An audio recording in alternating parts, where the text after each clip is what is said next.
On today's episode, I have somebody who's changed my life. I think she changed her lifestyle and everything changed after that. What is this? And she's like, I already told you. You should text Jelena. And I was like, okay, I'm actually going to do it. Cortisol puts you in a state of doing and working and thinking more. I'm just going to be in the peak heat like I'm so chill. People forgot how to write. People forgot how to talk to each other. Ma, I'm becoming a witch. You need to eat what God created. Jouhayna, that's a lot of rice. I'm like, shh. Number one, you want to try to eat locally. I'm less stressed about things that aren't my problem. So I'm mixed race. Does that mean I get to eat everything? You are what you absorb and what you don't excrete. Last call, it was like we had a whole section on how did you poop? And Yeah. I'm like, well. So if you're night shift, don't do the night shifts.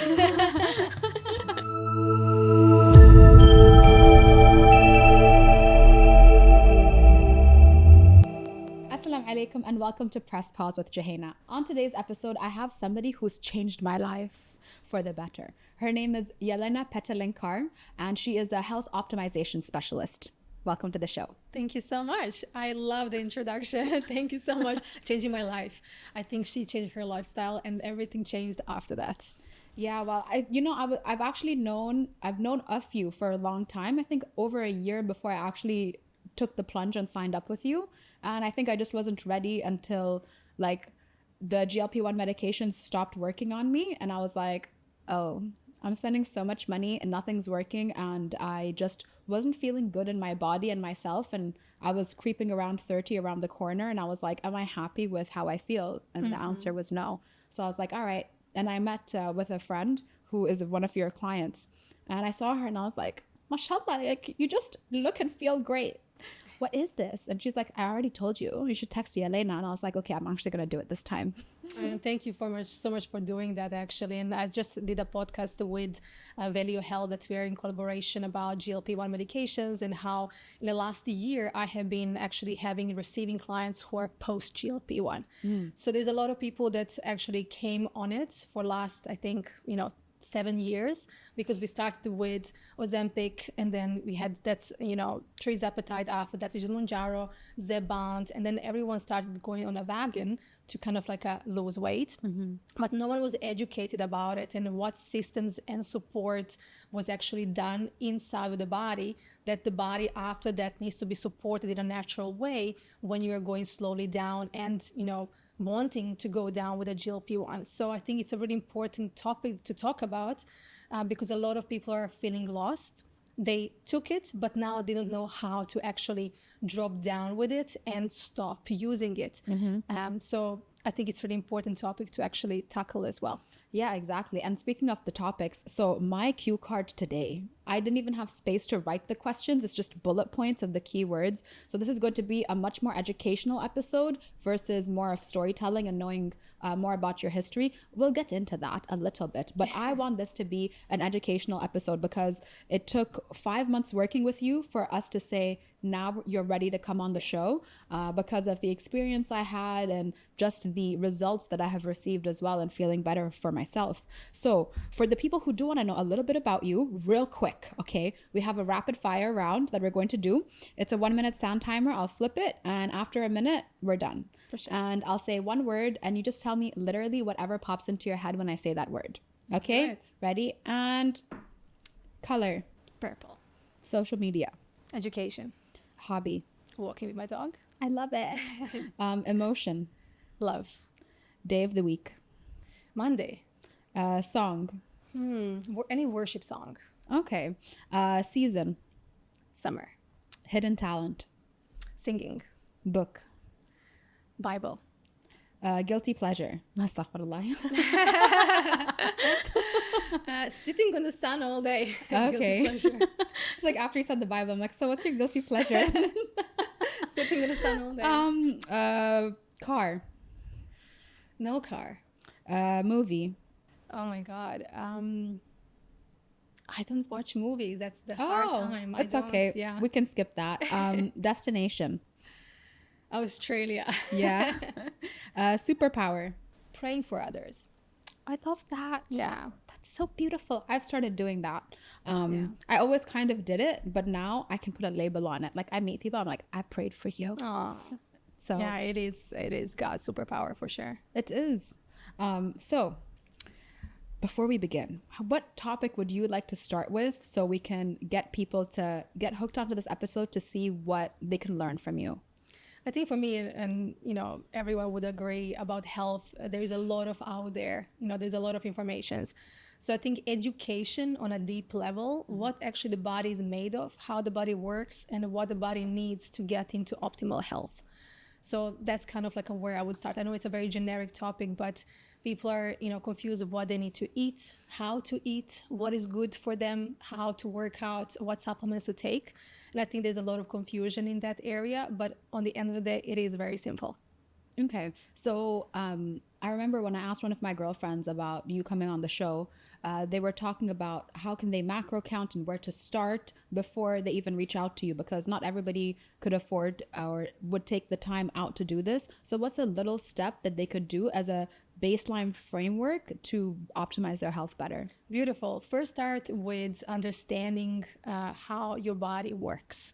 And what I mean, it's not about macros on the end, that can come later, but it is understanding that the energy that you take in from the food gives your brain function with a clarity, memory, focus, and you know, being in a present moment, having energy to move your body, to digest food, excrete food. How's your gut health? How's your body actually taking the food? Is it inflammatory food? Do you feel inflamed? Do you feel heavy? Does your body feel that it needs to hold the water? Do you feel that your cells are working really good or not? So how you can actually understand that is that your cells are actually your body.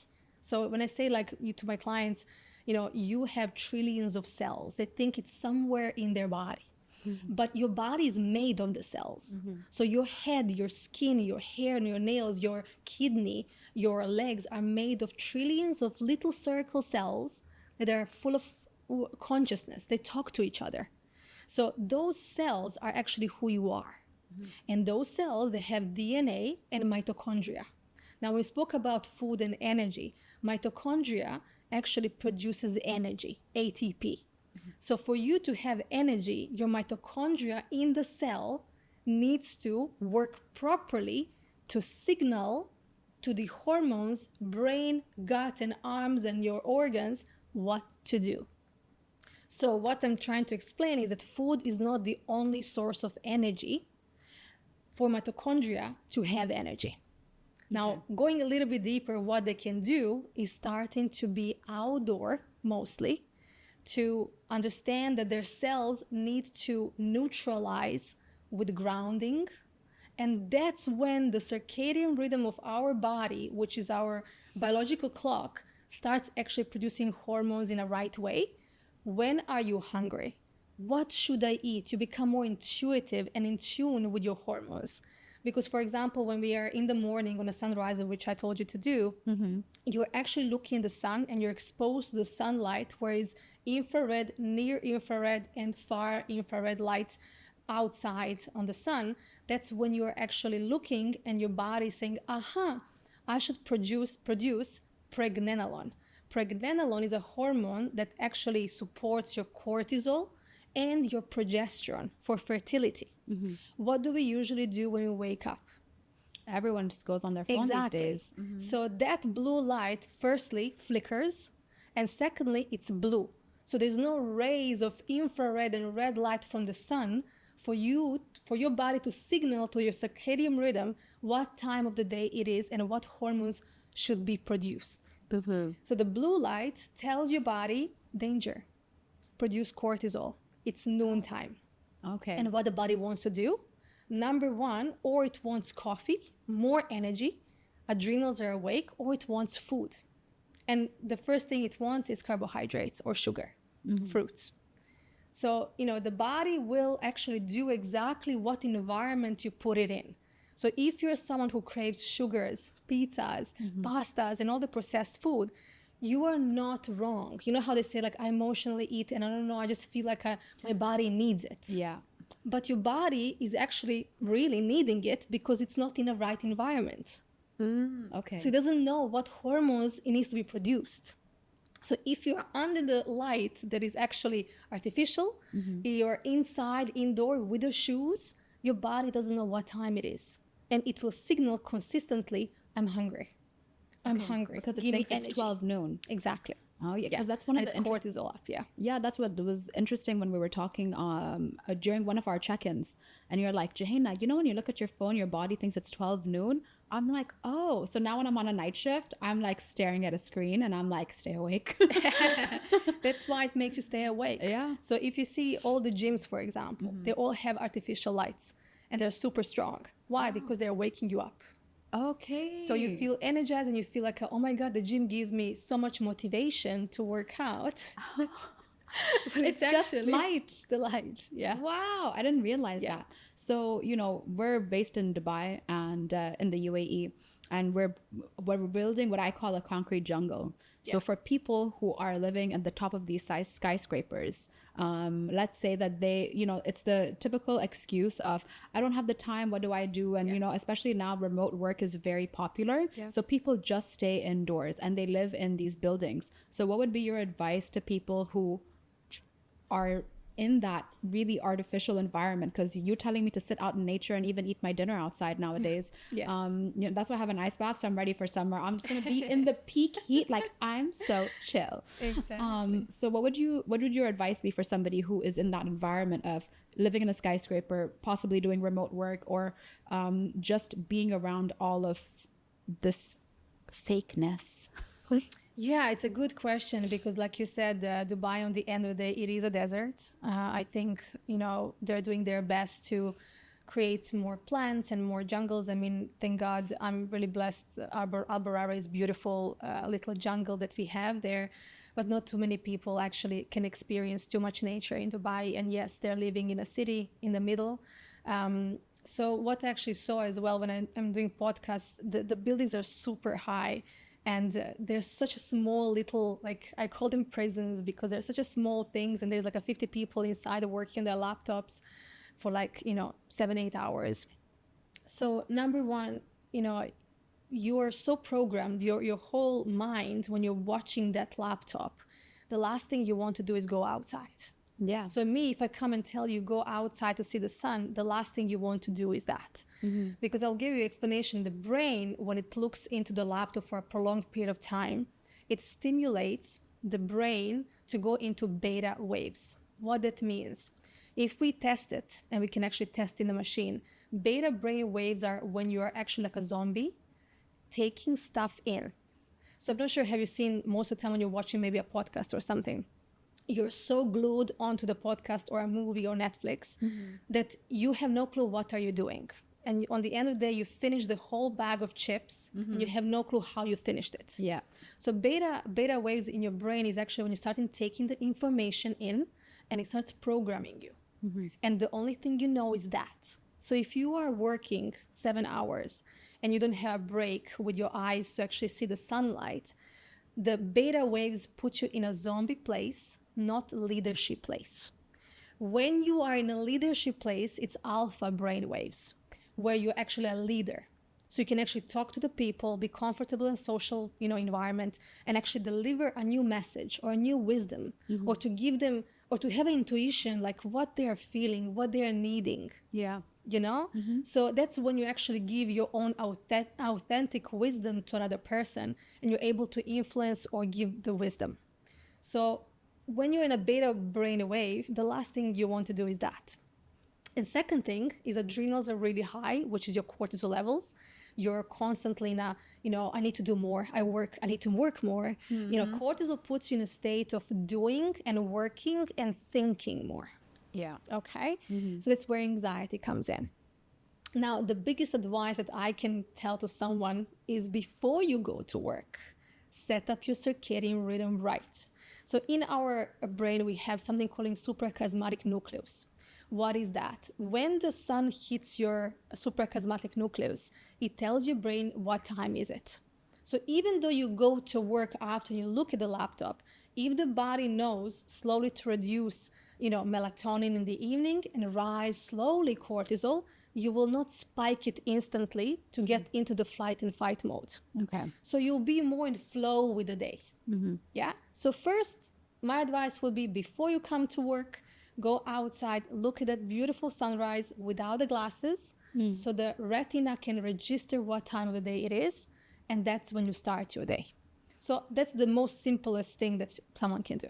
How long do you have to be outside? And does it count if you're driving in your car and you can see the sun out of a window? Love that question. So window usually blocks all the light's spectrum from the sun.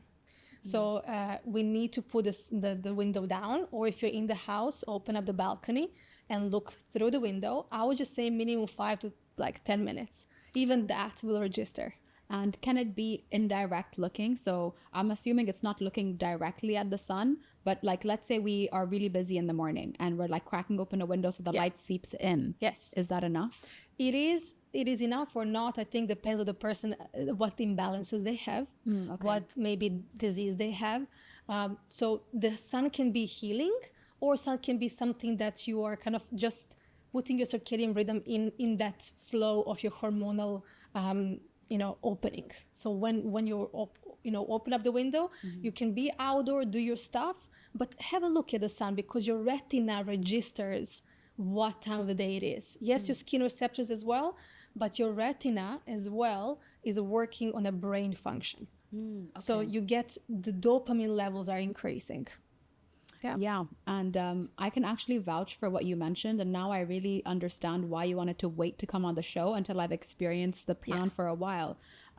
Because you mentioned the alpha waves and how you become more intuitive and everything. And since I started making sure I walk to the gym in the sun and walk back and making sure I'm getting my movement in, I would text somebody or a close friend or whatever, and I'd be like, oh, I think you should do XYZ, if we had a conversation before. And they're like, how did you know? I was just researching that. So I have noticed that I have become way more intuitive. And then I was like, Ma, I'm becoming a witch. And she was just laughing at me. She's just like, just calm down. But now I know the science behind it, because for me, I just went straight to witchcraft. I was like, yeah. It's a beautiful topic to talk about, because intuition is something that a lot of people forgot. And we're working as robots, because again, mostly now AI is getting really big. People forgot how to write. People forgot how to talk to each other. Yeah. We forgot how to actually have a conversations with each other in person. Yes, exactly. So I think it's really important to come back into nature and prayer, like we spoke, to get that intuition with each other's souls. Because number one thing that we really need to understand is that we are not robots. Yeah, exactly.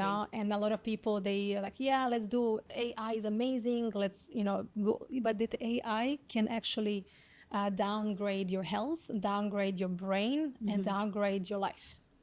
And you mentioned spirituality. So what is the connect to help people ground themselves with that? Because part of the plan, you literally have it written in my plan, pray. So where does that come from a scientific perspective, and why is it something that you recommend in your plans? Yeah, I think on the end of the day, every scientist will tell you, if I tell everyone I believe in God, they will not trust me anymore. Okay. So that's why a lot of scientists, they maybe don't expose that. But I'm very happy that you asked that question, because one thing that I believe truly, and I will ask everyone, the biggest thing that tells me when you have anxiety, true on anxiety. So that means overthinking, you have nightmares, you don't know where you're going, you're lost, you're confused. What that tells me is just you're completely disconnected from God. Yeah, it's true. That's it. I remember I reached a point in my life where I was very anxious and I was overthinking a lot. And I got on the phone with one of my friends and they told me, Jouhayna, you just need to start praying. Actually commit to it. And I'm like, yeah, I do pray. They're like, no, do it the way you're a Muslim, you're Sunni, 5 times a day, do it. And I think it was just around the corner from Ramadan last year, actually. And I made the decision, okay, I'm going to commit. And they made me promise on the phone. They're like, say, Wallah, you're going to pray 5 times a day, the whole month of Ramadan. I said, I promise. And my life has been transformed since. I wasn't very religious or pious growing up. And even though I was surrounded by that, it just never like stayed with me. And then when I did decide to do that, just life got so much better with my surroundings. But I think it's because my mindset shifted for the better. And I'm less stressed about things that aren't my problem. Because before I used to take on all the problems of the world and the people around me. I think if you look as well your experience, the spirituality or one God, it is really important for people to understand. Even in scientific approach, when we tested your cells, like we spoke on the beginning, they have something around we call it easy water. So we call it structured water. Now that structured water around the cells, if we structure that water, our cells can signal to other cells super fast what to do. But listen this, Dr. Emoto found that if we pray on each other, or you just pray for yourself to God, that structured water becomes crystallized. Oh, yeah. Yeah. If you pray on water, it becomes like a different beautiful snowflakes and crystals. If I talk badly on the water or to myself, my water inside, I'm 85% water. Every cell of mine needs water to actually signal and work properly. Yeah. So if I talk badly to someone or to myself, that water becomes a bacteria. And it's scientifically proven. So if you connect science and prayer, you can see that our cells are conscious. They talk to each other. They can become, we call them moldy or having bacteria, and they can die, or they can actually consume the other cells. Wow. And that's where the cancer comes in. So more cells are actually, dead. They can spread around and create a cancer. Wow. Yeah. They always say, oh, you should speak to yourself. So you should speak to yourself in a positive way so that you are, feeling better and doing better. But would this be the base of that? I would say it's a good shallow way of thinking. It can work on a very first layer, but with God, we are all sinners. We are all doing mistakes. Until we don't repent truly for things that we thought they're good, no one is perfect here. And I think the biggest thing that we need to learn is that we need to be forgiven by God and to ask for forgiveness, because we will never feel peace, we will never feel freedom if we don't understand that we're doing mistakes, and we'll always do mistakes. And if we don't repent to God to forgive us, we can't move forward with peace. Yeah, we can't. Yeah, I agree, actually. I agree that if there is anything that, because I've been learning more about Islam over the last year, and I realized I was doing certain things that weren't necessarily halal. And I was like, so now what do I do about that? Because it already happened. But now moving forward, I know not to do that. And they were like, oh, you have to seek forgiveness. And I was like, oh, okay, cool. And I did that, and that's it. I was like, okay, I feel better now. Clear conscience, let's go. But then you don't go back and do it again, because you realize, you became aware that you have done something that you didn't know in that time was bad. Exactly. But now, because you know better, you can actually ask for forgiveness, be forgiven, and move forward with a clear conscience and more pure heart. Exactly. And everything that is in place comes from a place of protecting you as a human being as well. So it's just been a beautiful circle with that. And going back to the topics on health. So we were talking about the different diets that people go on. So there's keto, paleo. Yeah. People decide to completely take out a macronutrient. Would that be the correct word? Like eliminating carbs. And then with the plan that you gave me, I'm eating so many carbs. And I remember I was sat at work, and we're eating iftar together with everyone. Usually I go hide in the ladies' kitchen, but the guys were like, no, we have to all sit together. I was like, oh, that's so sweet. So I bring out my food, and they're like, Jouhayna, that's a lot of rice. I'm like, shh. She told me I'm allowed, okay?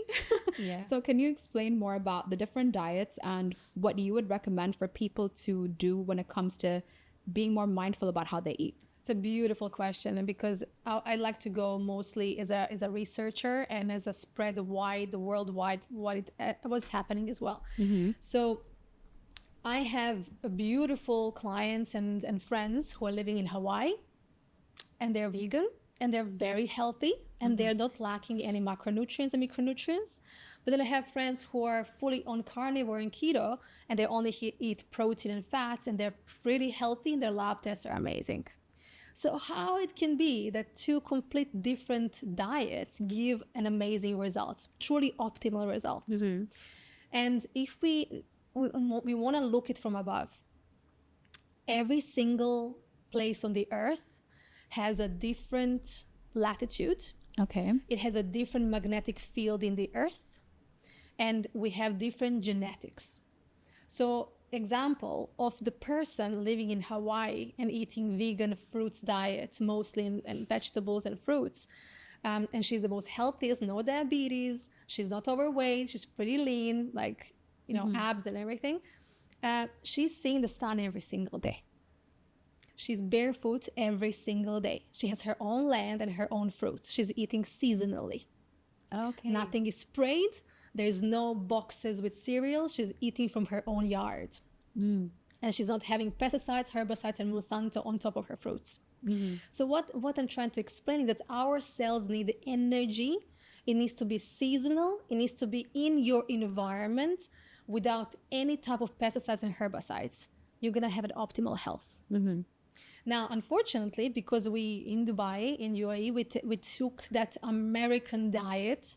We're importing food inside. All our supermarket shelves are boxes with food, and one box has minimum 10 to 15 ingredients inside. Most of ingredients, you don't even know what they are.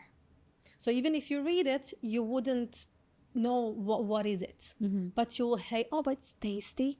Oh, but just, you know, it says a protein, high in protein and low in fat. What it even means. So my always biggest, you know, advice for people would be, you need to eat what God created in the purest form. So if I would go to Dubai specifically, I would go ancestral diet. Okay. So what was actually here grown for Emiratis to eat before the Americanization, you know, whole thing came here. So that's fish. We can have fish from the sea. We have beautiful fish markets in Dubai that beautiful fishers come at 5 a.m. in the morning with full fish from the sea. So number one, that. Secondly, we have dates, and we have some, I think, fruits that they're actually grown here as well. But we don't have rice and wheat. It's not grown here. It's usually from India or from, you know, Phuket or from different places, Pakistan, they come here. So I think if we can just understand that we really need to come back into ancestral diet for that region and for that person genetically where it was born. That is the healthiest diet for that person. So that was the next question I was going to ask. So me being a Marathi, that would be my diet, fish and dates. Yes. Right? Yeah. And then but the expat community is so huge here. Yes. So if you have moved here, are you supposed to also be on a diet that is regional or for that specific country that grows? Or like, for example, like you're Serbian, right? So would you have to be on a Serbian diet living in the UAE for you to thrive? That's a good question. Yes. So I would always eat per genetically, how am I actually eating when I was a child. Always whenever you're, let's say, you're born in Serbia, but my whole genetic, you know, predisposition, not how my mom and dad were programmed to eat. That's a difference. So the difference is if they were eating, let's say, you know, fried things, and which they didn't, fried things and biscuits and donuts every day, that's not Serbian ancestral diet. The Serbian ancestral diet is actually vegetables, chicken, meat, sometimes lamb. We ate fish from the rivers, salads, vegetables, and potatoes. That's our natural ancestral diet. But it changes during the season. So you see, it's a little bit, it's a simple, but it's not, because if I take away all the things that are on the shelves, you'll be like, oh, well, I don't have what to eat. Because we didn't used to eat ancestral diet. So if I was to speak to someone who came to Dubai, number one, you want to try to eat locally. So now we do have farms in Sharjah, we have farm in Abu Dhabi. They have beautiful free-range chickens. They have, I think they have cows, and they have different animals as well. So find the local farm you trust and try from them first. Okay. Secondly, you want to eat organic and as close as possible to this region. So what is around this region that grows, that can be imported really fast? Because radiation in the plains as well. Oh, it is again something. never even thought of that. So, for example, even though, I love eating sometimes New Zealand grass-fed beef, I don't eat it often because it comes from New Zealand. So even though it's organic grass-fed, it's still not in this region. My body doesn't get it. So we want to eat what is around us, as long as it's like farm to table, if it's possible. Yes. And organic. So this is the things that you can never go wrong with. Okay. Yeah. So I'm mixed race. Yeah. So does that mean I get to eat everything? Right? I would have an African, so my mom is Tanzanian, but then her ancestors also, there are some ancestors from India as well. And then my father is pure Emirati. Yeah. And so does that mean I get to eat African food, Indian food, Emirati food? In her face. Yeah. And I'm just like, yes, sounds like I found an ancestral hack.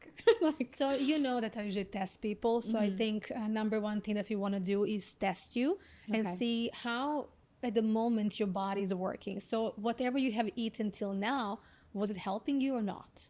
So is your brain function where you want it to be? Okay. We always say our gut is second brain. So what I mean about is you are what you absorb and what you don't excrete. Okay, fair. So what it means, whatever you eat, that doesn't mean you're absorbing everything, and doesn't mean that your body is actually loving it. So that's why sometimes I go into genetic testing as well, because when we test the genetic SNPs, we can see mutations.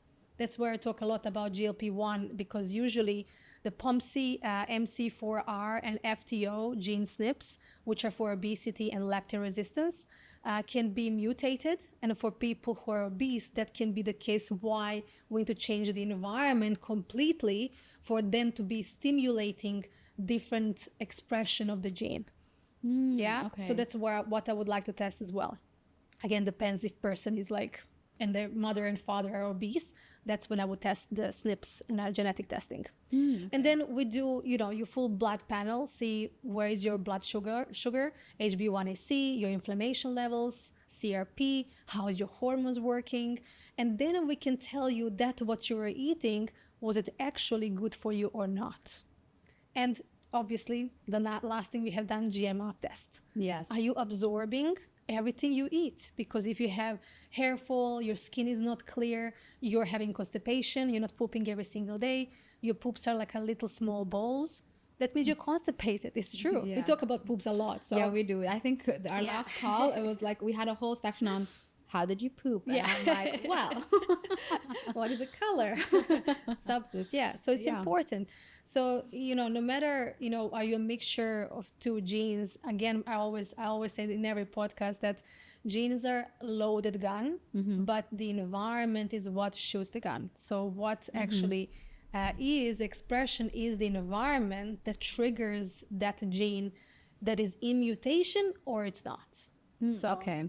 And so I also have so many questions about different topics. So it's up to you if you want to, because you can see it's really all these. So it's up to you how you want to respond to them, and if you want to, which ones you feel you'd elaborate on more. So one of the, and I'll go based on what it is that you have recommended for me, because that's indirect with what we've been doing. So ice baths. Yes. Ice baths, and they've done a lot of research on men, but specifically for women. And this was a topic I had with one of the ladies yesterday who I met, and she was telling me, well, I don't know if I should be doing the ice baths because it feels so awful, so am I actually taxing my body, and is there a certain time that you should do it as a woman, because she was worried about doing it at the wrong time and then not benefiting from the effect that it says it can give. So just everything about ice baths. Beautiful. So there's something in our body, in our cells, called biophotons, that is, I call it light from within and light from without, which is the sun, and the light from within we create during the ice bath. So the concept of the ice bath is actually, it's a small hormesis, which is a small amount of stress that actually gives you more stronger body, better immunity, better brain function. It works on your dopamine levels, better clarity, cognitive function, and lowers inflammation in the body as well. Now, depending of obviously where the person is in their state, how is their body with the inflammation, are they on a period, menstruation, ovulation? I think these are the usual questions that I get. But I would always go with, where are you with other things before I give you ice bath? Okay. Are you sleeping well? Are you sleeping minimum, 7 hours without waking up?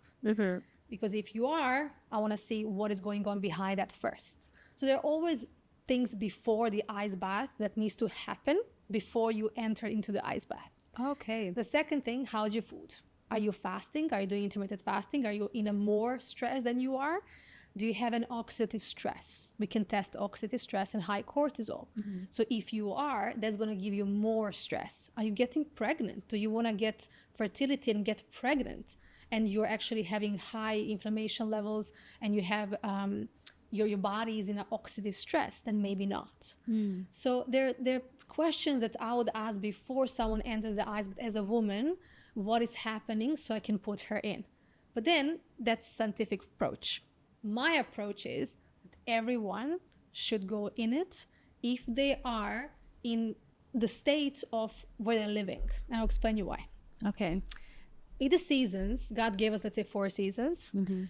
People get wrong one thing. When it's winter, they put the fire on and they want jumpers on top of themselves and a cozy Netflix and to eat carbohydrates, to create energy, to be in energy. Why we have the I would say, like I say, -5 or minus or 10 degrees, go outside and create what we spoke about, biophotons from within. So your body gets exposed to the ice bath or to the cold season. You're creating the energy inside of your cells by yourself. Oh yeah, so this is why you tell me to sit in the sun. Exactly. Yeah, so yes, okay, so for everybody to understand the inside moment we just had, I had been on GLP-1 medications for around 2 years before I reached out to you. And it reached a point where it was no longer working, and I was able to eat more than I could eat ever. And I was on the highest dose of Mounjaro, which most people have lost 50 kilos on, and I'm there hanging out, gaining weight. And then when we got off the medications and I was working with you, I was like, oh my gosh, I'm so hungry. Yes. And I was sending you voice notes so you could feel my hunger. Yes. Okay. Yeah. Because that's how we check in as well, day to day. And you're like, Jouhayna, just go sit in the sun. Yeah. And I'm like, what? What do you mean? What? So then, and you told me you're like, you need to ground yourself. So I have a tree in the garden that I have put a bench next to it, and I'd like hang out and like lean back onto the tree.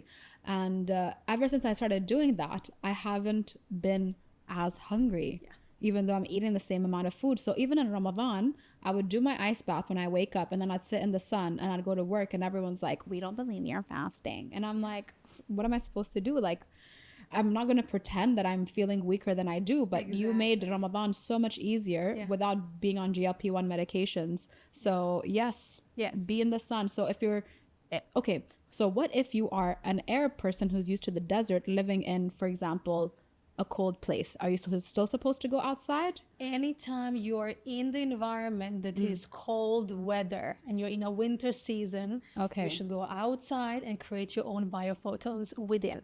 Okay. So it just depends on where you are more than yourself. Yes.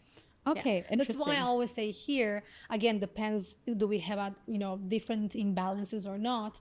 But if I have let's say, mental issues person, so we have anxiety, we have depression, we have different medications going on, we're supporting that person, I would put that person in the ice bath. For example, because I want dopamine to start slowly regulating itself. The breath, slower it is, more you're regulating your system, your nervous system. So again, depends of the person, where they're at, Yeah. What is their makeup of their, internally, what is happening after testing. And that's when we actually determine where they're going with the ice bath or infrared sauna or the sun. Okay. And you mentioned breath work as well. So what is the benefit of breath work? Because that was also included in my plan, but I had to graduate to this. So first, now you tell me I have to do ice baths daily, the infrared sauna twice a week, breath work and prayer. So we've covered most of them. So with breath work, since you mentioned it, what is the benefit of doing that? And what's the difference between breath work and meditation? Beautiful question. So let's say breathing techniques specifically are working on nervous system and vagus nerve specifically, which is putting you in the state of calmness. The other one is energizer. So depending which breath work we're doing specifically, are we energizing the brain with oxygen, which is a really fast breath, or it's a nasal inhale and exhale, or it's actually the one that is calming you down. So you're inhaling for 4, exhaling for 10, which is actually calming the nervous system. So depending of what breath we choose to do, it works on 2 different ways. Are we energizing the brain with oxygen and we are energizing the nervous system and waking up the nervous system, or we are calming the nervous system down? And with the breath work that is calming you down, we're triggering something called GABA neurotransmitter, which helps you fall asleep easier. Okay. So again, depends. That's why we create a personalized protocol, because we want to see where you at, and then we plug in these tools depending of the person. Okay. And now to bring 2 together, so ice baths and breath work. And Wim Hof, he's super famous. So can you tell us more about like his approach and how that would benefit a person? Because I've heard extremes of, oh, it's amazing, and then I've heard people like, experiencing very negative experiences because of choosing to hold their breath for a prolonged period of time before they were ready. And it's a personal friend I knew that experienced something like really awful. So and I remember when I went on the app to like do more, when you said breath work on my plan, I said, okay, let's look into Wim Hof while I'm in the ice. What am I going to do? And even the app had a disclaimer on it, and I was like, what? So the 2 together, he is somebody that I actually do his breathwork daily, like the beginner's one in the ice bath for 11 minutes. What would you recommend people to do in that? Like, how do you feel like how do you see it benefits people? So I will firstly, there's two stages of breath work for the ice bath. So the first one, I always say, this is definitely not my specialty. I think it's beautiful to go with the people who are actually specialists, as a Wim Hof or someone who's doing a breath work. I have done it myself a million times, and I love it for myself. 2 phases. So one phase is actually warming up the body, and that's where usually we call it holotherapy breath work. So it's mouth inhale and mouth exhale, where you're rising your chest and belly in the same time. Or there's a second phase, just belly or just chest. But it goes for a prolonged period of time because you're actually warming up the nervous system to actually have warmth, so you can create the temperature higher when you're in the ice bath. So this is before the ice bath. Once you get into the ice bath, obviously when you're entering in, you inhale and you hold your breath, and then you enter and start slowly releasing the breath, counting like minimum 10 to 15 seconds. So that's when you start slowly breathing into your nose as slow as possible and exhaling through your mouth as slow as possible. So 2 different breaths. The one is preparing you to heat up, to heat the body, to have the higher temperature, and to regulate your temperature in the ice bath. And the second one is calming your nervous system. Okay, interesting. Okay. And then to put all of it together, now contrast therapy is super big in the UAE. I've noticed, like anywhere you go, there's a spa, not a spa, but a facility to do that. So what is the benefit of going hot to cold, cold to hot? And what do you recommend people to do? The first time I ever did an ice bath, it was with my PT. She's like, if you get this, a boot camp package with me, then I'll take you for a relaxation day, and it's for free. And I was like, score, take all my money. So then we went to Longevity Sports, which I love that place. And we did 10 minutes ice, 10 minutes sauna, and we did that 3 times. And I was like, the first one, I basically screamed. I'm sure like somebody would have come in to check and see what's wrong. And then it got easier and easier. And then I slept so good after. Because being a shift worker, I don't sleep. So that was just amazing. So what would you recommend people to do, and why has it gained such popularity? Well, if we go deeper, there is a lot of popular things happening in the moment. So a lot of people believe there is a magic pill, a magic thing. One day you do this and you're healed. Unfortunately, to break to everyone down, it's never about one thing that fixes all. So there's no one magic pill. There's no one magic supplement. There's no just take this and your brain is going to be cured. It is a small things on a daily basis for a prolonged period of time. So it's not what you take from the outside in, but it's how your body, what do you give to your body to be supported and to work in an optimal way? Because our body is intelligent. It is talking every single day to its own amazing cells. So if we understand that it's about small things on a daily basis, like you, for example, changing processed carbohydrates to complex carbohydrates, that is a huge deal. And it makes a huge difference in your life. So I think, to give someone, what they should do for a contrast therapy or ice bath, I would just firstly tell them to, go with whatever they are in the moment. Start with that. Is that like you want to do infrared sauna is easier for you? Start with that. You don't need to do the immediately ice bath if that's something hard for you. Now, the goal of infrared sauna, what is the goal? It's usually detoxification, because infrared light penetrates 10 centimeters inside of the cells. So it goes deeper than any other light. So when that happens, the body starts detoxifying itself through opening the lymphs, and you're sweating out the cell, all the toxins in the body. So that's what happens with the infrared sauna. You detoxify the pathways. And with, going into the ice bath, you're creating biophotons inside of your body. So the biggest thing, I'm not sure, have you been experiencing this, but I want to close my eyes consistently when I'm in ice bath.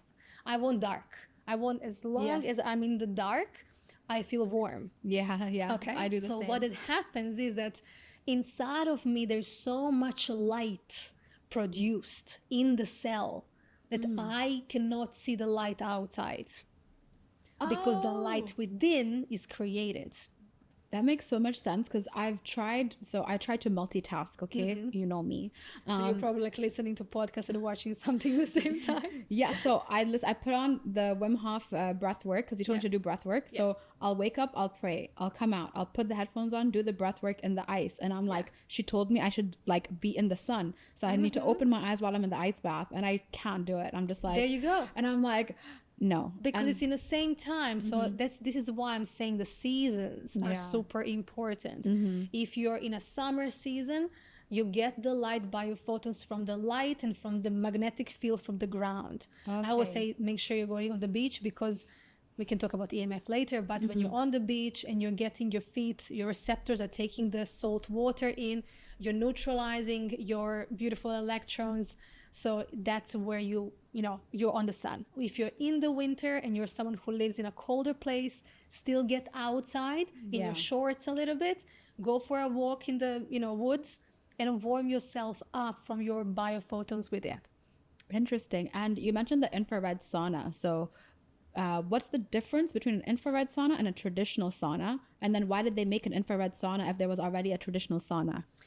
It's marketing. It's marketing. No, okay. Look, don't get me wrong. I always say if you have a sunrise and a sunset, you get an infrared light from the nature.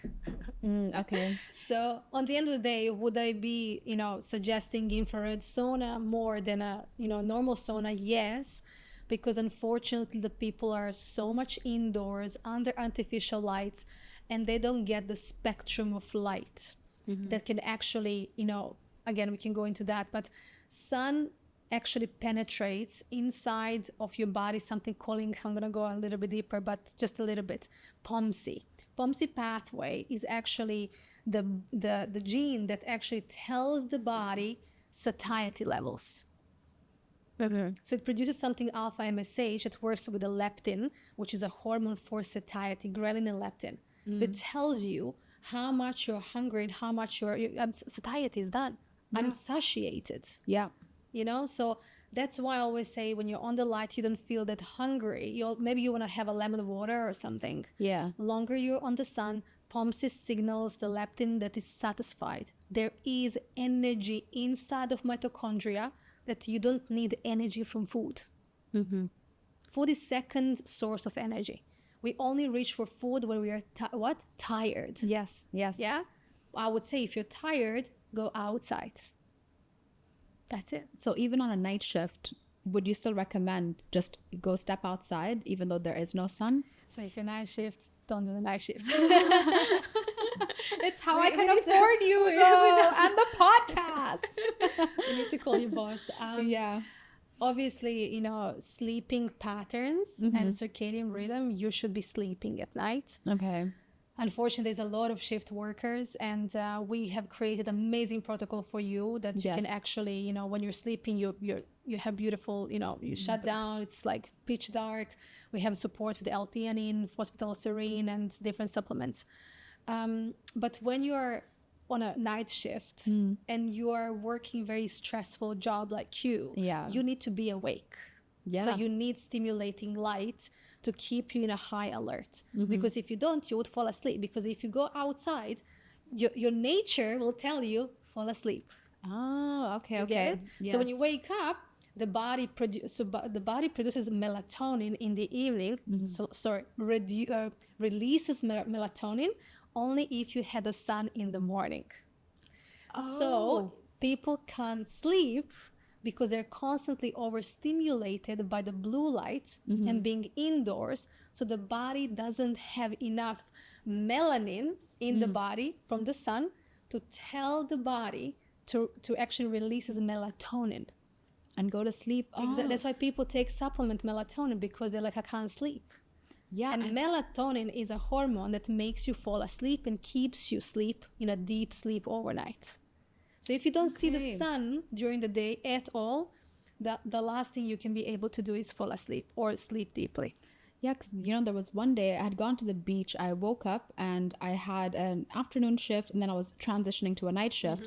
I woke up and I was like, I need to go to the beach. I want to hang out with my dogs. So I took the boys to the beach, and I just couldn't sleep for my night shift. And I was like, how am I supposed to do this? Night shift comes, and then I'm like, oh, I'm getting sleepy. Yeah. So how would I reverse that? Is to just stay in the dark all day and then go to work at night and then be in that light? No, just work with circadian rhythm and just make sure that when you're at night, just, you know, you need blue light, unfortunately. Okay, all right. That's it.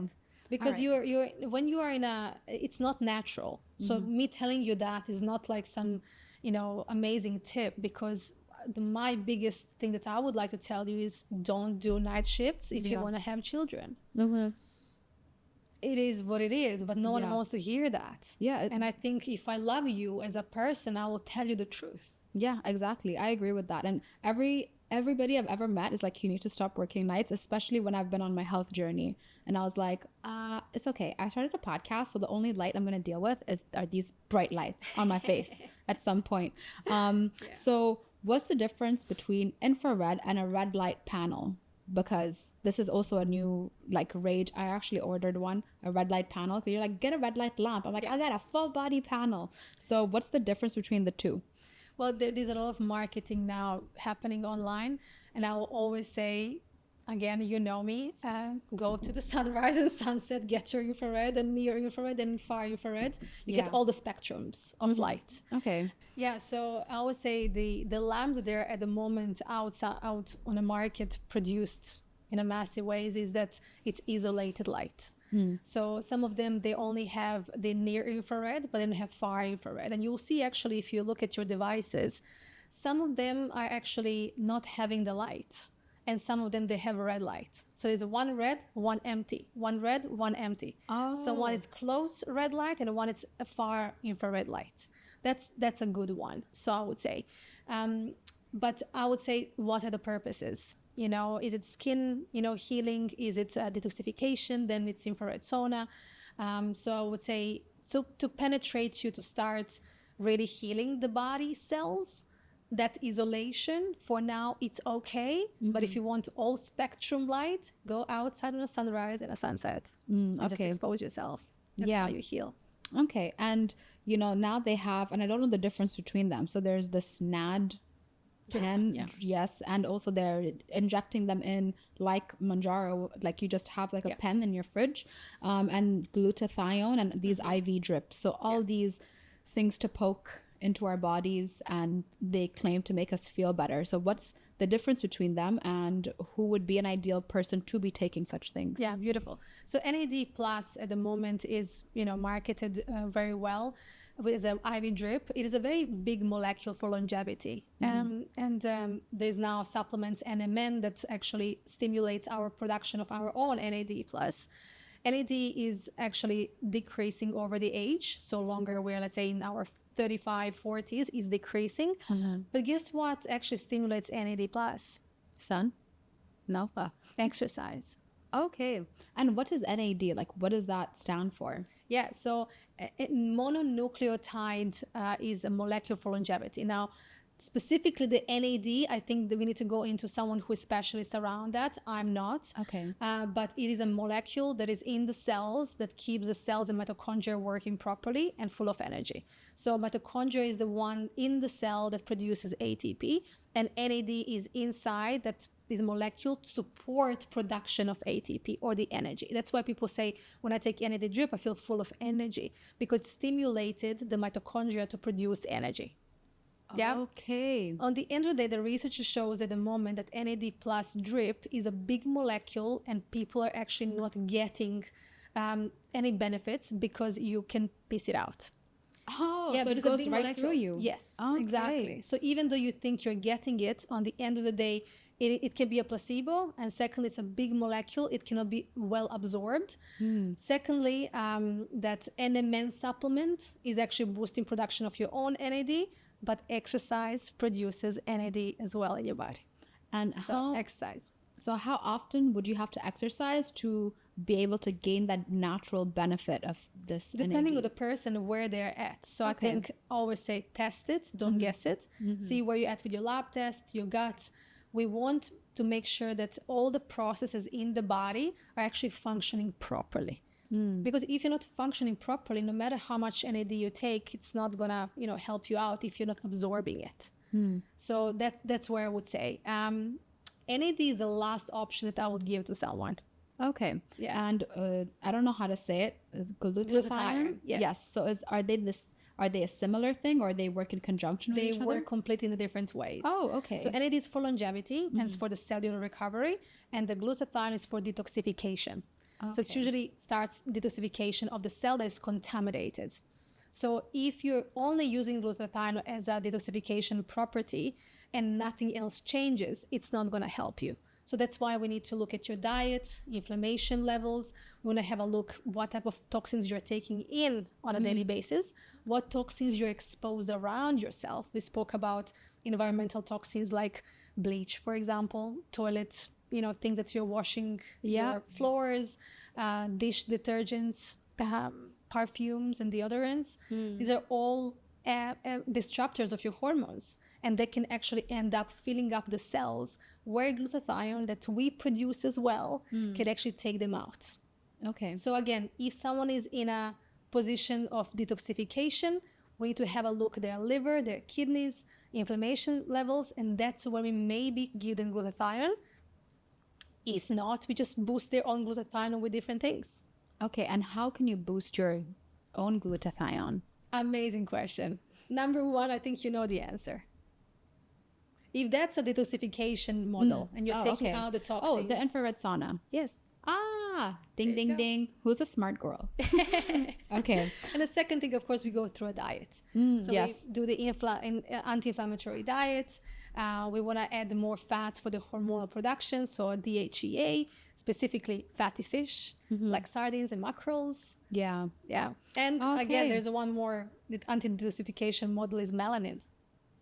Oh, yeah. Okay. So that's why you go into the sun and then, and these mushroom supplements. So when I met you, I was like taking a bunch of them. Then I like was like, oh yeah, I want to be able to think better. So I started taking lion's mane, but it was just me buying them online and then starting them. So mushroom supplements. Yeah. Tell us more. I always say any supplement that you want to take or anything that is marketed out there, it's not about it. It's about your body. And I'll always drive it back home. What is your body actually dealing with inside of you? Yeah. So do you have any pathogens in your gut? Do you have, the gut and brain axis is so important and no one talks about it because your gut is actually a second brain. So if you have a brain function, you have brain fog, you're not remembering where you put stuff, or you are not having clarity, or you have anxiety or depression, the last thing is like to put anything else inside of you, but actually examine what is the root cause of it. Yeah. So that's important question. I would never give anything if I don't know what your body is actually at the moment doing. It is a live system. Yeah. So we need to listen to your body, not to just put stuff that I heard on social media in. Yeah, that's true. Yeah. That is so true. And then talking about putting stuff that social media tells you to put, Botox and fillers. It's very, I feel like Dubai specifically is becoming a hub for plastic surgery. Yeah. So what are your takes on Botox, fillers, and implants? Love that question. Yeah. It's a very well done question, specifically in UAE. So I think, unfortunately, we're getting more into like a robotic style of living. Soul and God is like too far away. And that's where we start, believing in this persona that how we look is who we are, And I think as a young age, I came here 2011. I ended up in an environment, obviously here, that everyone is doing it. Yeah. And I think in my late 20s, for 2 years, I have been doing Botox. And I was just completely didn't understand even though, like, what am I doing? Because it was so in environment. You are your environment. You're 5 people you hang out with. So thank God I don't use any more Botox, nothing. Because people are getting, firstly, they're toxins. Yeah. Secondly, they're introduced to freeze your muscles. But eventually, again, if you want to stop, they get even more sluggish. So I kind of understood if you don't know your soul, you will never be understanding how your natural beauty is supposed to actually be in your 50s and 60s. So I always say, question yourself, why are you doing it? That's number one. Where is that lack of self-confidence? Because I know it was 100% for most of the people is to fit in or to be like people around them. Because if you go to Australia and Serbia, the last thing they do is that. Yeah. So if I go there, I look like, in my late 20s, now late 30s, but when you look at the person from Dubai there, they'll be like, why? Like, why? So when you're humble and you're very in peace with yourself, the last thing you will do is that. Yeah. The last thing you will think is that. Yeah, that's very true. And what about implants? Yeah. What is the effect of those implants with women that are like, now there are a lot of them removing them and then re-putting new ones sometimes. So what happened there? Because I don't understand it. So it's external object in your body. Okay. So I always say the body will always recognize the external object. Always. Okay. And I think, the important thing is that you will probably need to change them. Like you said, people are changing them. I would just say if you're someone who is having it and you have brain fog, you have inflammation, you're gaining weight, take them out. It's from them. Okay. Yeah. Interesting. And then with makeup. Yeah. It's a huge industry. Huge industry. I'm wearing so much on right now. And I remember being more conscious of the brand that I buy. So this is not sponsored, unfortunately. But I use everything Makeup Forever and then a couple like Sephora brand. And Makeup Forever, the guy in the store even showed me that I don't know what the level is, but he was like, it's green. So it's not as toxic, or they're not using ingredients that are as toxic.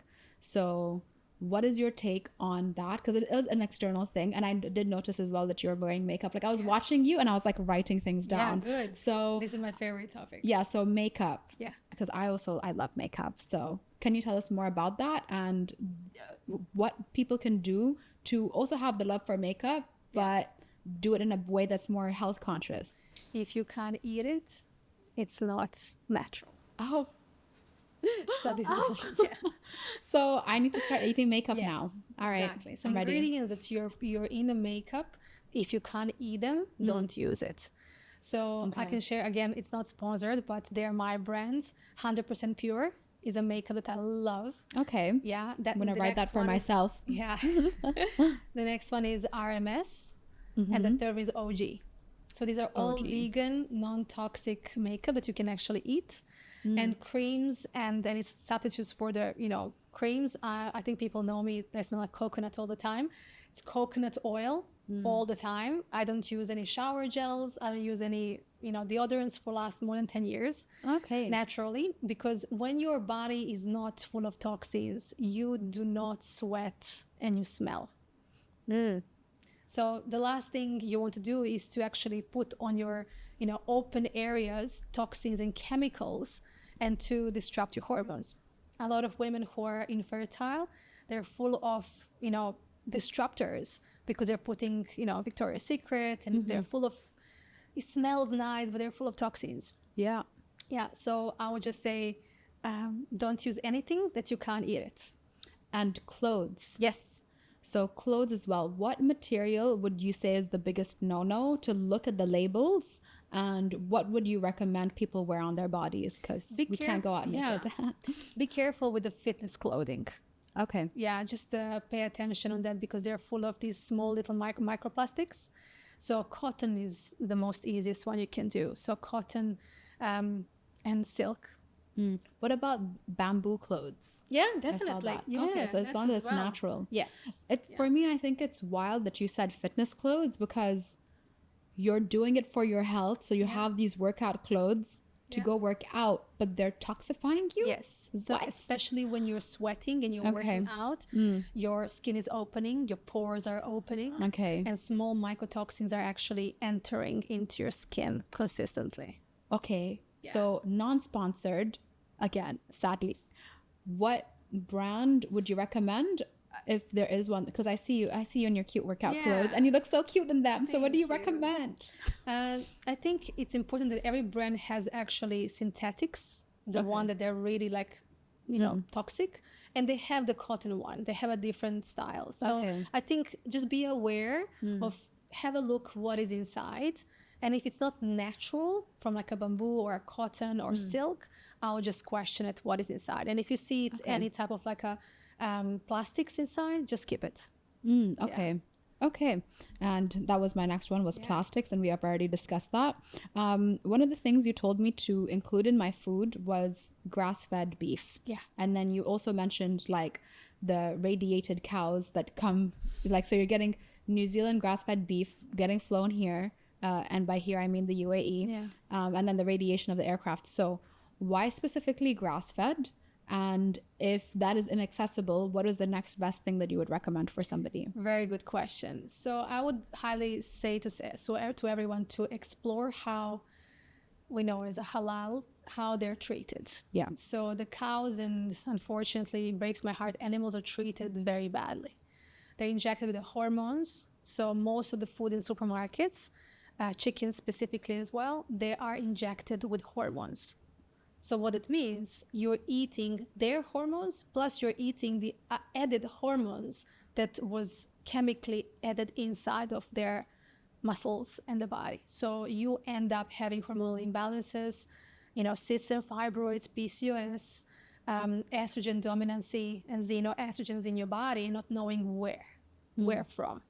So this is why we need to have a grass-fed and grass-finished, which is from the farms. They were running around and they were fed by, greenery, not with, I think they're feeding them with some grains that they're full of pesticides and herbicides, so they're sprayed. So what does grass finished mean? 'Cause Yeah. we all know grass fed. Yes. Where they're fed grass, but what's grass finished? It's a good question. I wish I'm a specialist in that so I can explain the process. I think I would love to have someone to explain it, but I think this is my the view. On the end, when you're as a cow, when they're giving you food, you're cattle, and then you're growing. So depend, on the end of your life, you're still fed with grass fed. Oh, okay. Because sometimes they change to wheat or the grain finished. So it's the change during their life on the farm. Okay. And what about fish? Yeah. There was somebody I was speaking to, and they were saying how even with fish, you have to be careful. Yeah. And then I spaced out after that. So I don't know what else they were talking about, because I was like, but I love salmon. How can we look for having the right fish? Yeah. So salmon is the most farmed fish in the entire world. And I always say, eat fish that no one eats. And it's really funny that I say that. Okay. Because the salmon and most fishes that people love, that's what the brands are actually doing. You want that? So I will take a farm and I'm going to, mingle a couple of salmons in a one thing that is like a huge, like a basket with a aluminium around, and it's like metal, and I'm going to breed them. And then after that, because they're all contaminated, I'm going to put the color on top of it so it looks nice and it's orange, and it's actually given to you to eat it, and you think it's healthy. I had no idea. Yeah. Okay. So you will always want wild salmon. Okay, so that was going to be my next question. If it says organic on the packaging, If it's not wild, okay. yeah, it needs to be wild caught. Any fish is wild. So it has to be wild caught. Thank God we live in Dubai. Go to the fish harbor and take the fish from the sea. Okay. That's it. And always I say, the contaminated is tuna, because it has heavy metals. I just had a light bulb moment for everyone who isn't watching. Get the video format out. It's in 4K, okay? Oh, wow. Okay. I'll always say, sardines and mackerels, people don't eat at all. And they're just wild fish. They catch them and they put them in. They're in the jar, in the glass. Yeah. So just buy, it is amazing for kids and their brain function. They contain omega-3, DHA, and EPA. They are amazing for hormonal balance and for fertility. Okay, yeah, because I was also working with an intuitive eating coach as well as you at the same time, and it worked really well. And she was asking me, what are you going to do when you really want to binge and you're hungry and you need a quick fix? Because that was my biggest issue after the night shift. As you mentioned, when you're tired, you want to eat something. So rice takes me 11 minutes flat to cook, and I'll always keep like a little bit soaked and ready. And then it's the tin of mackerel or sardines in olive oil. Yes. And you mentioned specifically olive oil for me to have the fish in. So can you tell us about seed oils? For sure. I think the birds on the tree knows about seed oils. Look, the body is just a magnificent, conscious being that it just wants what God created. So unfortunately, the seed oils like sunflower, safflower oils, canola oil are actually so funny, but they're just oils that you can actually put in the car. Oh, wow. Yeah, that's the oil that you're eating. It's clogging everything in your body. So it's increasing your, we call it LDL. It's increasing your triglycerides. It's creating high inflammation in the body, and it creates diseases. So like heart disease. It's actually increasing HbA1c, which is your glucose as well. It messes up with the whole hormonal system.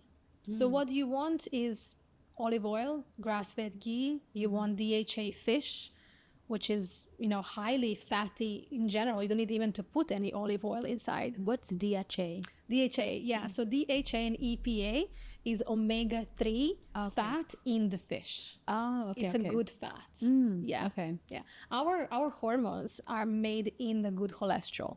So if you don't eat fat as a woman, there's no way you're going to become fertile. Yeah, that is also something I really noticed in my plan that you gave me, was how much A lot of fat. fat I had to eat. I'm like, I have to measure everything out. So I'm like, oh, this little spoon. So first I thought 30 grams of ghee was a tiny teaspoon. So I put it on and it was like Big 4 grams. Yeah. And I was like, that can't be right. So I changed the batteries in the, I actually did. I changed the batteries in the, I was going to say calculator. What is it called? Weighing scale. Yes. And then I did it again and I was like, oh, it's still 4 grams. And I was like, I should step on the scale. It's so skinny. Yeah. But yeah, so you like in Ramadan, especially, it was like 20 grams of ghee that you had me put in there. And I remember one of the boys at work, he's like, that can't be right. I'm like, look at these cheekbones, my dude. Like, you know? Yes. So most of the times when we have people who are overweight or they're having, diabetes and high blood sugar or insulin resistance, is that they're overeating processed food and processed carbohydrates, and they're not eating fats at all.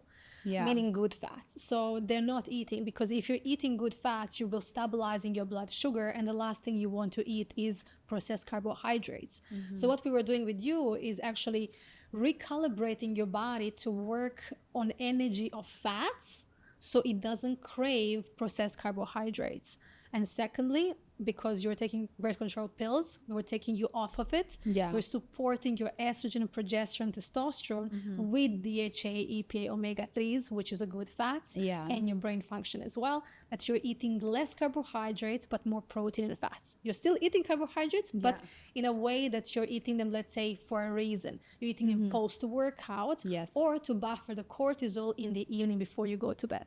Yeah, exactly. Because and the thing I like about your plans is that every 3 weeks it changes. So that has been really great for me, because for me it's 1.5 work cycles.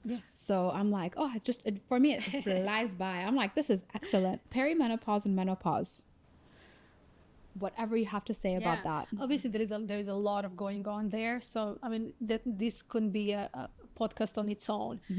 But let's go into, firstly, what I would like to go in is that at the moment there is a lot of women who are aware that there is a perimenopause, which is around 10 years before menopause, and the menopause when the period stops.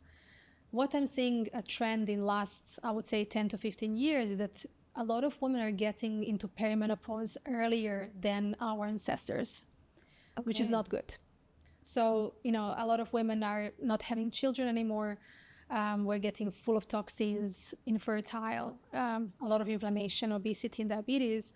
And we're entering faster in a perimenopause than anyone else before us. And for me, that's a red flag. We really need to examine what is really happening. And I think number one for me, what is the cause of it, is changing the environment. So we're not, like I said, not living anymore outdoors. I think my generation was maybe the last generation that didn't have a phone. And I was playing outdoors. I was playing on the trees. The last thing I thought is food, because my mom and dad will call me from the balcony like, come in for lunch. I didn't even have breakfast. I was out with my friends playing and skipping and doing different playing games outdoors. We were on the trees and on the land. So the last thing we actually did is eating and being indoor with games. So we really need to be aware of the environment we're living and not to normalize it, because our bodies are suffering.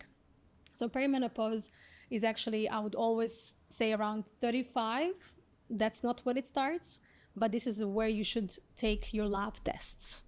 You need to consider doing your hormones, your thyroid, your inflammation, your full panel around 30 years old, so you can track it and optimize your health before you enter into perimenopause. I don't believe that every woman enters perimenopause in 40s, which everyone says. I don't believe in that, and it's really important about what you believe, because if you're optimal, and optimal, I don't think we still understand what optimal means. We still consume something or understand that normal is commonality. So that's not the truth. And I think, obviously, I have clients around the world, and there's a lady, 47 years old, she just got twins, 47. Mashallah. So, and I have a lot of women who just want to get pregnant, they're 45, and we're working on it. But longer you were healthy in your 20s and 30s, you're prolonging that period of perimenopause to even happen to you. So all the symptoms like night sweats in the evening, or you're becoming more moody in a PMSing stage, you maybe have shorter periods, your menstruation, your spotting, and brain fog and mood swings. These can all be completely optimal if you were working out, being on the sun, having your nervous system in check, and there's no stress and oxidative stress, you're eating well, you're giving your body what it needs. That can be pushed into your 50s. Okay. So I think the biggest conclusion we can come up with that, whatever you're at, check your labs, see where you're at with your environment, what are your symptoms, because a lot of my clients are not even aware of their symptoms. That's why we send questionnaires. Yeah. So those questionnaires that I send, and I'm like, they start thinking deeply about what they're really experiencing of the symptoms before they didn't even understand those were the symptoms. They just took it, it's who they are. So if I'm not sleeping every single night or I'm waking up, well, that's who I am. Or I'm just stressed out. But you don't see that was happening for a whole month or a whole 2 months or 3 months. Or that rashes on your skin that you have for last 10 years and you didn't check it out, your gut maybe. Maybe you have H. pylori, maybe you have an overgrowth of bacteria, maybe you have yeast and candida. But because you never checked it out, you just went with, well, it's who I am. How often would you recommend women do these checks? Well, number one is you need to go as a female, once you get your periods, to start checking gynecological, aspect of that. Because a lot of women, they don't. They wait till their 30s, till their 35s, and have so many issues. Just make sure that you're not put on a birth control pill. Yeah. Ask questions. I always say, ask your doctors questions. Don't just say, okay. Ask why, what is going to happen to my body, what it does. See people who can educate you. If you don't get the answer from one doctor, go to another doctor. Find someone who will be able to educate you about your body. So after you get menstruation, obviously a gynecological checkup, just to see how's your uterus, how's everything going on. And then after mid-20s and late 20s is maybe where you can start doing the lab check, like depending on the symptoms. Okay. And I feel like I already know the answer to this question, but I will ask because it's on the list. So birth control, you specifically mentioned that's a big no-no. And my assumption is because it's not natural, don't put it into your body. Even for men who are taking steroids and testosterone, and then also women who are in menopause choosing to do hormone replacement therapy. So basically all things hormone related or external hormones going into your body. What would be your take on that? And I'm sure it's going to be, you have to test yourself and everything like that. So what would be your take on somebody who is thinking about it and wants to go on it? What would be your recommendation before they get in? And if they are in and now they're like, oh, it's too late, I can never get off it, what would be your advice for both sides? Yeah, it's a good question. I always say in every podcast and to my clients, I meet you where you're at. So I want to listen to you. So we as a specialist, a functional medicine specialist, I ask you millions of questions. So I go from your birth till now. And those are the questions maybe you did never consider about yourself. So there are different approaches we can go with, and depend of how severe the symptoms are. If you're in your, perimenopause, menopause, and you're having a severe mental issues and brain fog, and, your progesterone is really low, maybe we can consider doing some progesterone. Now, again, if you're someone who is doing preventatively, progesterone, because everyone is doing it around you, then I will say, let's educate you and give you more information about it. So depending where the person is at, we really need to understand what is happening in their body, what is actually triggering those hormones to be low. Because the hormones are not the end product. They're the symptom behind a certain root cause. So again, I always go back into cellular regeneration, mitochondrial energy production. Is your immune system working well? Do you have any gut pathogens and overgrowth of bacteria? Are you eating inflammatory diet? Is your body inflamed? How's your blood sugar? These are all actually consequences of your hormones being up or down. Okay. So the hormones are actually just a snapshot in time on the lab test that can tell me where your hormones are right now. And they can change in 2-3 weeks. Oh, wow. Exactly. It's a snapshot in time. It doesn't tell me that you have a disease, because most of the people, this is what they do. They're looking one biomarker by itself. That's not how you read a lab test. You're looking the patterns. Yeah. Okay. I remember it was so extensive when we did ours. Yeah. Yes. So obviously, you know, I'm trained functional medicine lab practitioner to actually look at the labs from the functional medicine point of view, which is a little bit different than a conventional. So we can speak about that as well. But it's the patterns that are telling me what is the body doing? What exactly is the root cause of everything? Maybe there's an infection in the body. So if I cure the infection in the body, and maybe H. pylori, or there is a, you know, imbalance in the gut microbiome, and I heal that, it will impact the immunity. Yeah. You know, it will impact your brain function, it will impact your hormones. So it is actually, on the end of the day, the symptom, not the root cause. And I always want to go into the root cause, why those hormones are not working properly. Okay. And in Dubai, especially, like lately, I've noticed that there's so many brunches and there's so many parties, and the party culture has like really like skyrocketed. For people who like to go out and binge drink, and the people who are consuming alcohol, whether it's a little bit or a lot. I remember reading on the plan, it's like you're not allowed to have any alcohol because there's like a exclusion list, elimination list. Yes. So for people who are in that culture and in that environment, what would be your advice? I think if they choose to come to me, Yeah. I think sometimes, you know, when they're ready, like you said, you are ready to work with me. Yeah. So I think people who are ready, I have a couple of, actually, I work with families a lot. So I don't usually have single people. So it's usually families or couples. Okay. And it's amazing that, you know, I see the parents and the kids and the whole family, they're having the certain, you know, lifestyle. Yeah. So when I have a husband and a wife, they come to me and they're having this weekend lifestyle and they're drinking.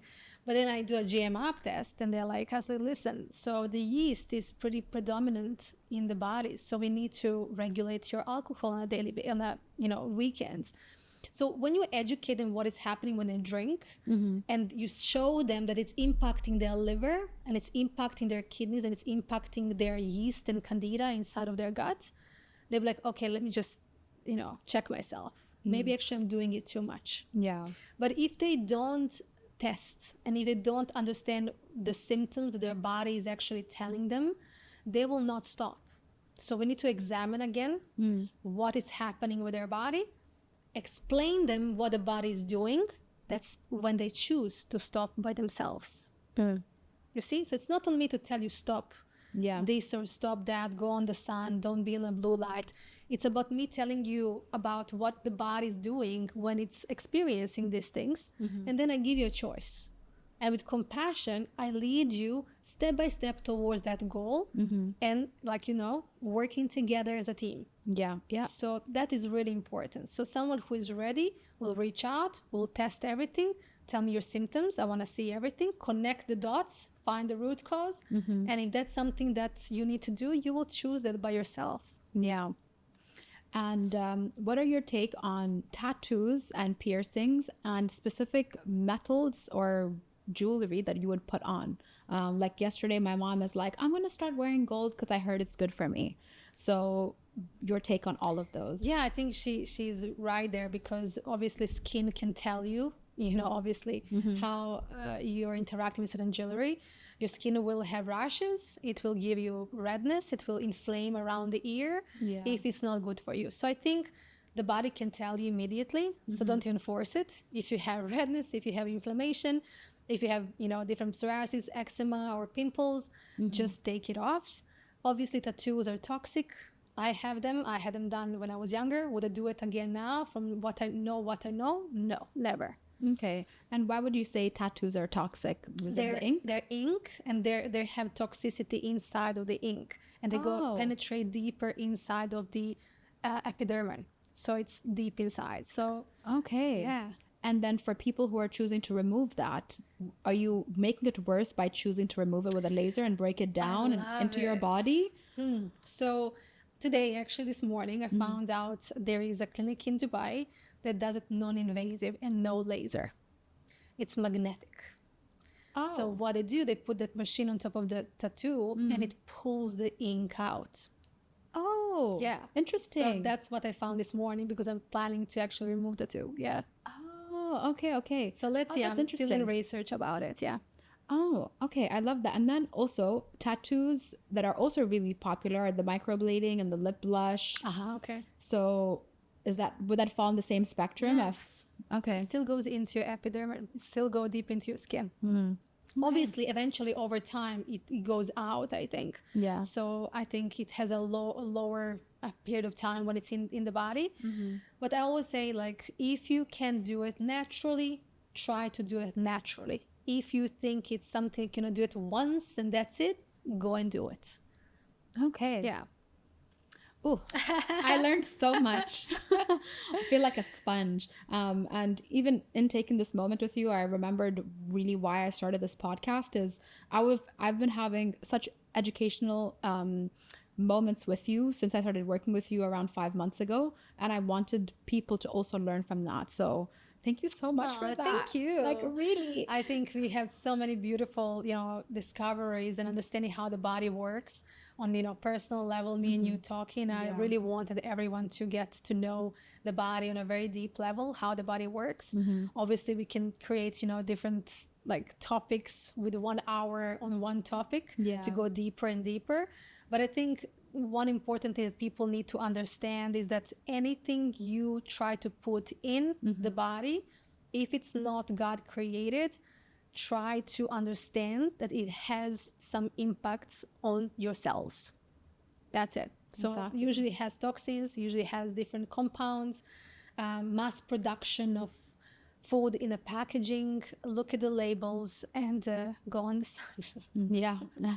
And I'm not the kind of person to ever like gatekeep the hacks I've found in life, and I would in air quotes hacks. So many people have seen me now, and I recently got divorced, and they're like, but you look and seem better than ever.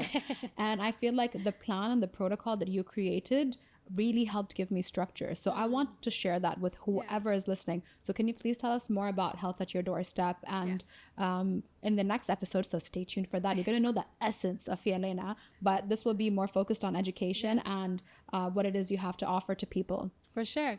I mean, Health at the Doorstep is alive for with that name last 5 years, but with different names for last 15 years. 15. Oh, I didn't realize that. I know. I've been very young when I started. So yeah, I have been helping people from when I was 19 years old in the health industry and optimization, diabetes and obesity.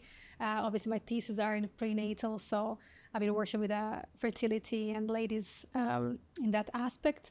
But Health at the Doorstep is actually a worldwide online company. I'm working with all around the world people. Obviously in Dubai, people now come to see me, so they can come to Al Barari office as well. But the stages of what people mostly ask me, and I really wish I have time, and thank Joyce. Joyce, she helps me a lot with that, with social media, how we work. So number one step is talking to Joyce, and she's going to give you all the informations how we work. We have a booklet that you can actually see the steps. So we have 4 different steps. One step is, booking the free consultation with me. And I like to help people for free. I want to have service. And if I can help you in that free session to get and do your stuff, amazing. I can, you can bring me your lab test. I can read your lab test, give you suggestions.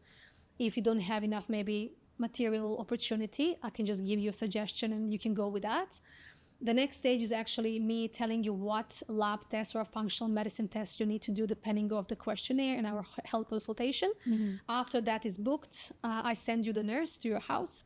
They take a stool test, urine test, or a blood test depending on what test we're doing. Once I receive the lab test results in my laptop, I actually do analysis, we book a call again, and then we create a 6-week or a 3-month protocol.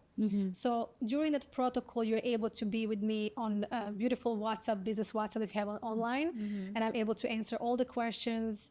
You become our enrolled client, and I can give you all the information and educations. I see you every 3 weeks. We change the protocol, supplementation, nutrition, and lifestyle, quantum biology changes. And depending on your changes, we track it, and then we see where you're at. And that's how everyone can work with me. Yeah, and we waited at least 5 months, and there were certain tests I had to do, in every sense, before we were able to record this. And you were like, after your GI map test, then we can start rolling. And it happened around Ramadan, so I said, okay, for Eid, you come on the show. And you know, from my personal experience, and it's something I wanted to share because I feel it's important to have this transparent conversation. So I was on GLP-1 medications for around 2 years, as I mentioned earlier. I started with, so my full-time job is air traffic control. Every 2 years, they do a fitness assessment onto you to make sure that you're medically fit to work. So every 2 years, they do a test to double check that, okay, yes, you are healthy, you're fit, you can continue working. When I had gone back after COVID, I became a heavy girl, and I had major dysmorphia because in my mind, I was 50 kilos and I was 110. So then the doctor's like, oh, you've put on a lot of weight. I'm like, there's just more to me now, whatever. Then they sent me to an endocrinologist that was also an aviation licensed one. I think, you know, that's the one that is recommended. I went to her and I was told immediately, oh, we should do a gastric bypass because you're so big. And I was like, no, I want to eat. Okay, that's rude. So then it was like, okay, the compromise is you have to start GLP-1 medications. So it wasn't something that I was like, oh, I'm a big girl, I need to lose weight. I was told to be on it. And I'm grateful that actually that did happen, because in that moment I didn't realize how unhealthy I became. Because if you look around my house, there are no mirrors. And it's because I just in the bathroom, I'm like, all right, just up here. That's why even the podcast is just up here. I'm like, I don't need to see anything else. I'm in denial. And I'm happy that I went on it. So in those 2 years, I lost 22 kilos, which is a great number. But other people were losing on so much more. So I unfortunately was in a place where I was comparing myself. It reached a point where it was no longer working. So I started on Saxenda, which is a daily injection. Then I swapped to Ozempic when that stopped working. Then Wegovy, because it was a higher dose of the same thing. Then we swapped to Mounjaro altogether, and we jumped. So I was on Wegovy, the highest dose, and Mounjaro starts at 2.5 or something. And I was jumped straight to 10, and I didn't feel anything. And then I went to 12.5, 15. I reached 15. I'm not losing weight. And then I was like, I'm spending nearly 2,000 dirham a month out of pocket to do that. And then when I connected with you, I said, okay, my Mounjaro fund is going to just go to you.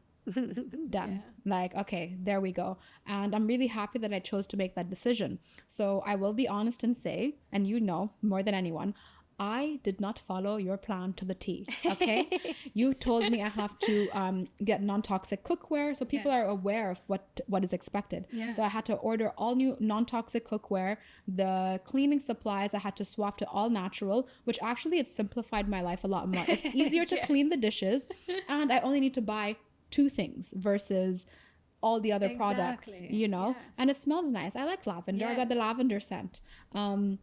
So we did that, and I was already overwhelmed. And then you're telling me I have to cook at home, and I was like, oh, why can't I just get a meal plan?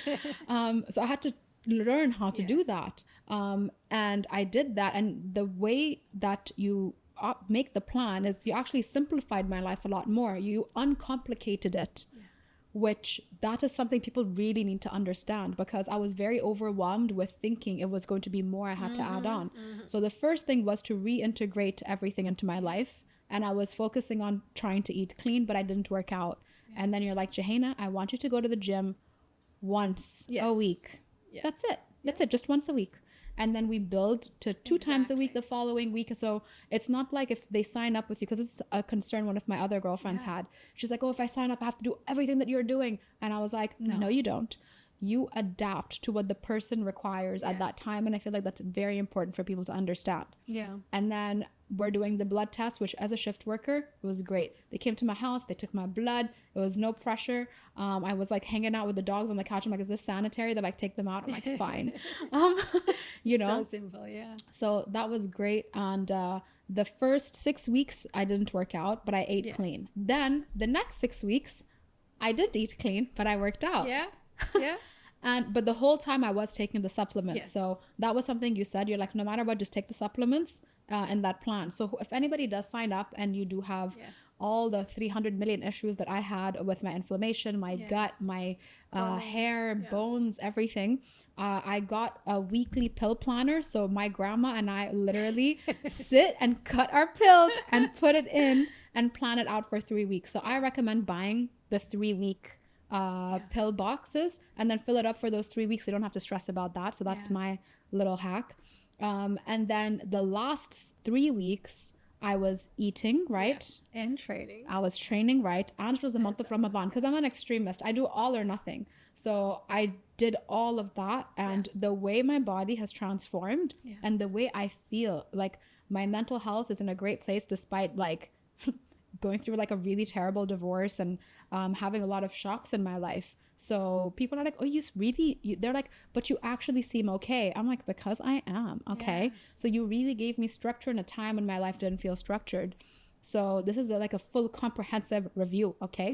For and if you see your journey, like it was all slowly adopted 1 week by 1 week because the body adapts. The body gets better and better and better, and then your brain gets better and you get lighter and you start losing weight and you're like more motivated. So the body gets healthier from within, and then you start doing different things that they're making you even more healthier. Not even pushing yourself. You're naturally feeling you want to do it. Exactly. And you know what? I'm a girl that loves to binge. Okay. I love to binge, and I would plan my binging. So not anymore though. Not anymore. And you know what? It doesn't come because you told me not to, which is very important. It's your brain function. So we actually reviewed this in our last check-in. Before, I would fall off the wagon with you and I would be gone for like 10 days and you're like, hey, are you okay? I'm like, yeah, whatever. You know, and then it became a week. Then it became 5 days, 3 days. And the latest turnaround was 48 hours. I had 3 meals and I was like, I'm good. I'm good. I actually miss eating the organs you tell me to eat. Exactly. You know, and it's just been a slow, steady and beautiful transformation, and I'm just feel very grateful that I took the plunge with you when I was ready. That was the most important thing. And it's fully comprehensive, starting from your spirit to your body to your mental health. And even when I was going through my divorce, I remember I checked in with you and it was very fresh when I found out. I think it was like a week later that I was being cheated on, right? And I just like cried for half of the session with you, and you're like, you know, I'm here to talk as well if you want. And I could tell you were like being genuine, and I was like, that's so nice. Because that's part of the health. People don't realize that your mental health is not separated from your body. Exactly. That's all. Yeah, like the crystal water you were talking about earlier. The internal narrative matters. For sure. So now I have crystal blood because of you. I love it. So for everybody tuning in, thank you so much for listening. We didn't really talk about Jelena's life story because I feel like we had so much to learn, and I really learned a lot to the point in which the timer I have switched off while we were shooting this episode. So for everybody who wants to know a little bit more about her beliefs, her principles, we're going to play a game of Bridge Banter. So here's a sneak peek for next week. And remember to like, comment, share, subscribe, and be kind in the comments, and send us your questions, and I'll put your contact information there. Okay. The end. When I got divorced, I sold all the gifts I got from my ex. I confiscated them and then I sold them. If you can pray for the loved ones, but you should pray for your enemies. So in terms of love, I feel like I give too much. Only once we realize that. I don't know if it's positive or negative, but I want to take it as positive. If anyone wants to get to know more about body is electric. I want to make a lot of money really quickly. Halal. Somehow there is this underlying red flag. You can text me and I'll text you in a week. Dubai is one of the cities that never sleep. Oh. Surprise! It is scientifically proven, and I will send you the research as well. Honestly, their food is more expensive than mine now. I want a person in front of me who never got answers to their health questions.